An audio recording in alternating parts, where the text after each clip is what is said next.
नमस्कार दोस्तों, आयुष शर्मा क्लासेस में आपका स्वागत है। और हम अपनी क्लासेस को कंटिन्यू कर रहे हैं। आपको मेरा चैनल कैसा लग रहा है, मैं कैसा पढ़ा रहा हूँ, आप मुझे बताते रहिए कमेंट्स के ज़रिए। बहुत सारे कमेंट्स आ भी रहे हैं, मैं उन लोगों को धन्यवाद देना चाहता हूँ कि वो मेरी क्लासेस देख रहे हैं।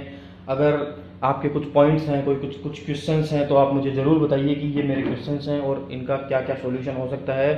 जितना मेरे से संभव हो सकेगा मैं उनका आंसर ज़रूर दूंगा। ठीक है दोस्तों, तो सबसे पहले हमने क्या क्या पढ़ लिया है, क्या क्या अब आज क्या पढ़ेंगे, तो मैं ज़्यादा लंबी क्लास नहीं खींचूंगा और जनरल बातें हैं।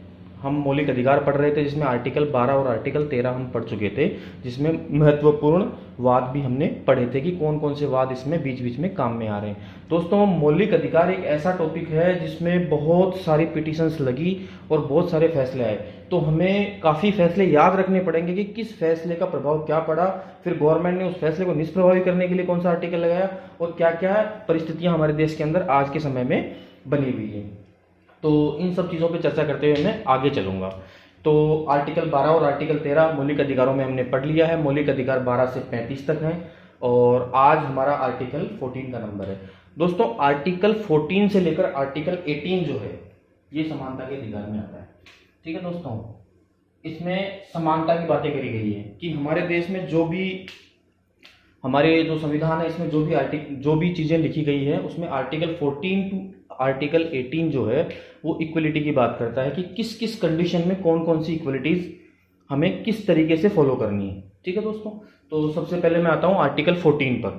आर्टिकल 14 में ये लिखा गया है कि विधि के समक्ष समानता, मतलब विधि के समक्ष समानता का मतलब कानून के सामने सब समान होंगे, बिल्कुल equal, all equal in front of law. ठीक है, जो भी कानून होगा उसके सामने सब समान होंगे। आप न्यायालय में जाएंगे तो आप अगर एक बिल्कुल जीरो व्यक्ति हैं तो भी वही समाज आपके सामने वही व्यवहार किया जाएगा, और अगर आप बहुत धनवान व्यक्ति हैं तो भी आपके साथ वही व्यवहार किया जाएगा।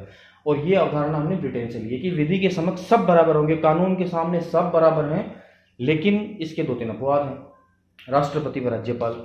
क्योंकि राष्ट्रपति हमारा देश का प्रथम नागरिक होता है और राष्ट्रपति is just like a king, because उसके नाम से ही सारी चीज़ें चलती है। जितने भी साइन होते हैं, तो जो भी राष्ट्रपति और राज्यपाल के नाम से जो भी काम होते हैं उन्हें हम न्यायालय में चुनौती नहीं दे सकते हैं। ये क्लियर कट संविधान के अंदर लिखा गया है कि राष्ट्रपति और राज्यपाल को हम उनको न्यायालय में चुनौती नहीं दे सकते हैं। अगर कोई ऐसा विशेष कार्य कर दिया जाता है जो अत्यधिक अक्षम्य हो, तो भी हम उनके खिलाफ कोई गिरफ्तारी या कोई दंडी कार्रवाई नहीं कर सकते हैं। हम केवल उसी केस में उनके खिलाफ दंडी कार्रवाई कर सकते हैं कि उनको पहले 2 माह की इंटीमेशन दी जाए, फिर वो अपना पक्ष रखेंगे, उसके बाद न्यायालय में कुछ सोचा जा सकता है। बाकी डायरेक्टली उनके ऊपर ऐसा कुछ नहीं होगा।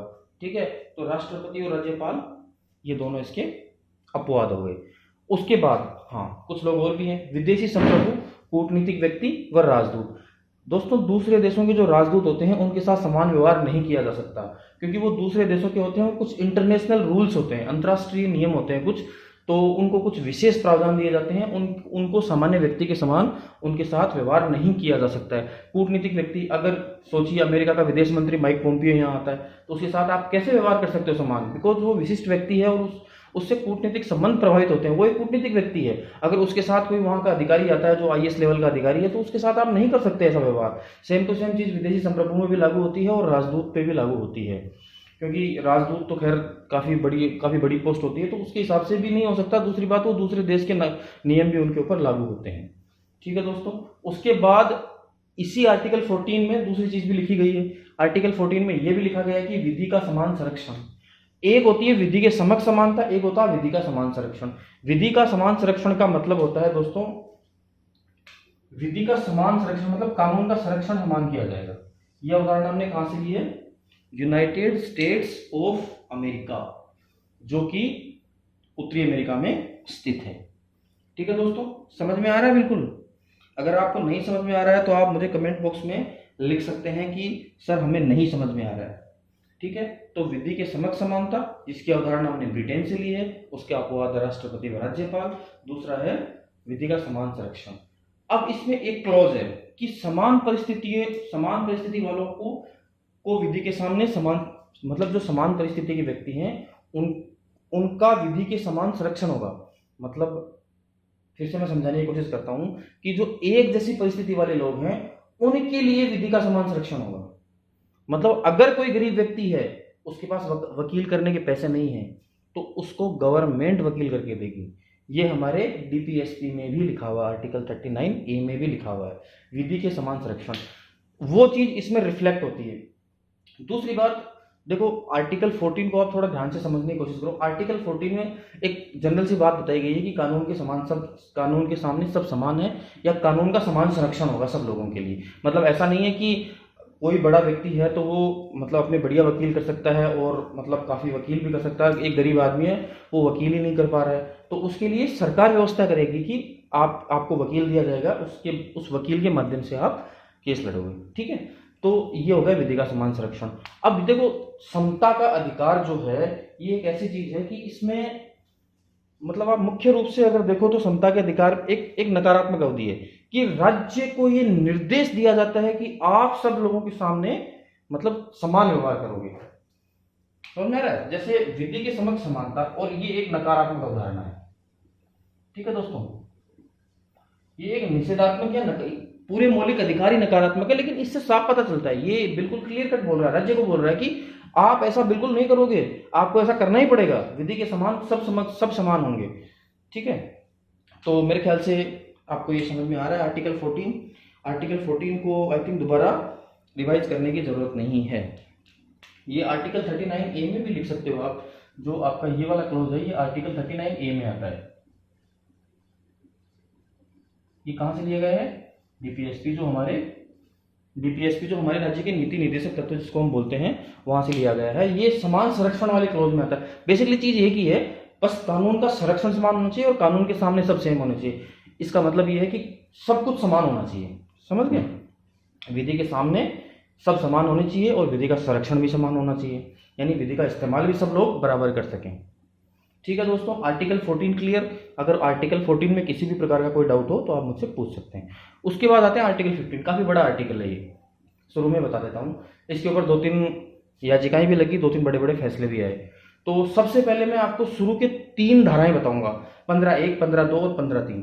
15(1), 15(2), 15(3) जो कि मूल संविधान में थी। उसके बाद 15(4), 15(5) और 15(6) जो संविधान संशोधन में है उनके द्वारा इन धाराओं को जोड़ा गया है। ठीक है, सबसे पहले उसके बाद आता हूं मैं आर्टिकल 15 की जो धारा 1 है उसके ऊपर आता हूं। राज्य धर्म, मूल, जाति, लिंग, वंश व जन्म स्थान के आधार पर भेदभाव नहीं करेगा। समझ गए? धर्म, मूल, जाति, लिंग, वंश, जन्म स्थान, भाषा में सब कुछ लिखा हुआ है। और गजब की बात यह है कि आजकल जो एग्जाम्स हो रहे हैं, छोटे से छोटे एग्जाम से लेकर बड़े से बड़े एग्जाम तक, इनमें इनका क्रम तक पूछ लिया जा रहा है। तो आपको बिल्कुल एज इट इज ये क्रम याद होना चाहिए। ठीक है दोस्तों, 1, 2, 3, 4 और 5, ये क्रम आपको पक्का याद होना चाहिए। ठीक है, राज्य किसी भी धर्म, किसी भी मूल, किसी भी जाति, किसी भी लिंग, वंश, जन्म स्थान, ठीक है, इनके साथ इनके ऊपर भेदभाव नहीं कर सकता है कि आप फलाने धर्म के हो, आप हिंदू हो, आप मुस्लिम हो, इसलिए आपके ऊपर ये है वो है, ऐसा बिल्कुल भी नहीं कर सकते हैं। आप जाति के ऊपर नहीं कर सकते हैं, आप मेल फीमेल पे नहीं कर सकते हैं। ठीक है, आप किसी स्थान पर, आप कर्नाटक के हो, आप महाराष्ट्र के हो, ऐसा नहीं कर सकते हो आप। इनके स्थान पर भेदभाव नहीं किया जा सकता।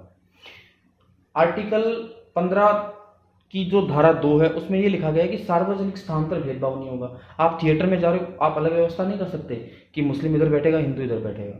ठीक है, आप मैदान में जा रहे हो, आप बिल्कुल अलग व्यवस्था नहीं करेंगे कि हिंदू इधर खेले, ब्राह्मण इधर खेलेंगे और राजपूत इधर खेलेंगे, या ये इधर खेलेंगे या वो इधर खेलेंगे। किसी भी जाति विशेष, धर्म विशेष, मूल, जाति, लिंग, वंश, ऐसा आप बिल्कुल भेदभाव नहीं कर सकते हैं। और आर्टिकल 15 की जो धारा 3 है ये कहती है कि राज्य महिलाओं व बच्चों के लिए विशेष प्रावधान कर सकती है। ठीक है, राज्य बिल्कुल महिलाओं और बच्चों के लिए विशेष प्रावधान कर सकता है, इसमें कोई डाउट नहीं है। कोई भी कानून बना सकता है, कोई भी बढ़िया एक्ट भी ला सकता है, सर्कुलर जारी कर सकता है, कस्टम जारी कर सकता है, कुछ भी जारी कर सकता है।